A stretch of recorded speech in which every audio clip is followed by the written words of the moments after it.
Hello everyone, welcome to Study Panda. आशा करता हूँ कि आप सब बहुत अच्छे होंगे और आप सबों की फाइनल एग्जाम की तैयारी जोरों शोरों से चल रही होगी।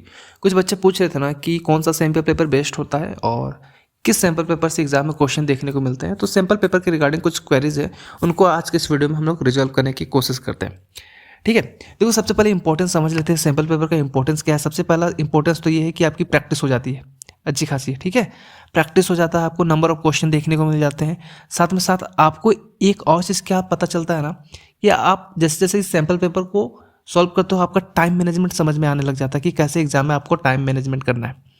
ठीक है, सेकंड थिंग कि आंसर का जो राइटिंग रहेगा, कैसे रिप्रेजेंट करना है आंसर्स को, रिप्रेजेंटेशन आपका ईजी आपको हो जाता है क्योंकि हैबिचुअल हो जाता है ना। बार बार आप क्वेश्चन को सॉल्व करते हो, सैंपल सेट लगाते हो, कई सारे सेट लगाते हो, तो आप हैबिट में आ जाता है कि इस अगर ऐसा पर्टिकुलर क्वेश्चन आता है तो उसका आंसर को आपको इस वे में लिखना है।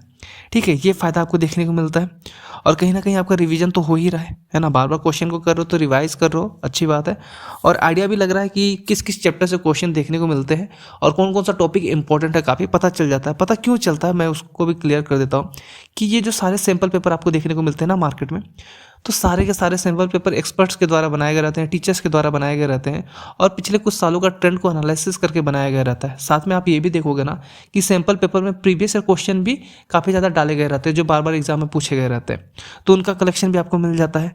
और जो एक्सपेक्टेड क्वेश्चन बन सकते हैं उनको भी इंक्लूड कर दिया जाता है। जो भी टोटल नंबर ऑफ सेट रहते हैं उसमें सारे इंपॉर्टेंट क्वेश्चन को इंक्लूड कर दिया जाता है। तो ये कहना कि इसी सैम्पल पेपर से क्वेश्चन आपको देखने को मिल रहा है, ऐसा नहीं होता है। आपको क्वेश्चन आपके टेक्स्ट बुक से ही देखने को मिलते हैं। हाँ, आपको जो अभी थर्ड जो आया है कॉम्पिटेंसी बेस्ड क्वेश्चन देखने को मिला है ना, उसको लेकर आपको प्रैक्टिस करना बहुत ही जरूरी है। तो आप वैसा बुक प्रेफर करो जिसमें आपको कॉम्पिटेंसी बेस्ड क्वेश्चन अच्छे खासे देखने को मिल जाते हैं। मार्केट में कई सारे बुक हैं। हाँ, ऑनलाइन लेने के बजाय मैं कहूँगा कि अगर आप लोग स्टोर में जाके परचेस करते हो तो आपको ज़्यादा सस्ता ये सारे सैम्पल पेपर देखने को मिल सकते हैं। तो कोशिश करना कि स्टोर से बुक लेना और वहाँ पर आप डायरेक्टली देख भी सकते हो कि आपका बुक कैसा है, कितने सेट दिए गए हैं, कितने क्वेश्चन दिए गए हैं, सैम्पल पेपर जो आपका कॉम्पिटेंसी बेस्ड क्वेश्चन है या नहीं है। अच्छा, किसी किसी में टॉपर्स नोट्स भी आपको देखने को मिलता है। ठीक है, किसी किसी में प्रीवियस ईयर का क्वेश्चन पेपर भी रहता है, हालांकि एक साल का रहता है। सैम्पल पेपर में तो ज़्यादा प्रीवियस ईयर का क्वेश्चन इंक्लूडेड नहीं रहता है, उसके लिए सेपरेटली आता है, लेकिन हाँ वो भी आपको देखने को मिल जाता है। तो आप उसके अकॉर्डिंग कोई सा भी जो भी आपको सस्ता पड़े जिसमें कॉम्पिटेंसी बेस्ड क्वेश्चन होना चाहिए, है ना। इस बात का ध्यान देना कि कॉम्पिटेंसी बेस्ड क्वेश्चन होना चाहिए।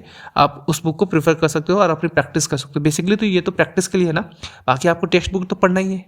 टेक्स्ट बुक से अल्टीमेट जो आपके क्वेश्चन रहेंगे, मोस्ट ऑफ द क्वेश्चन आपको टेक्स्ट बुक से देखने को मिलने वाले हैं, है ना।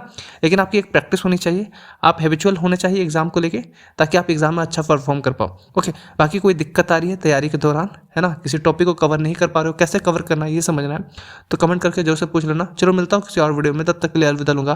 बाय बाय एंड जय हिंद।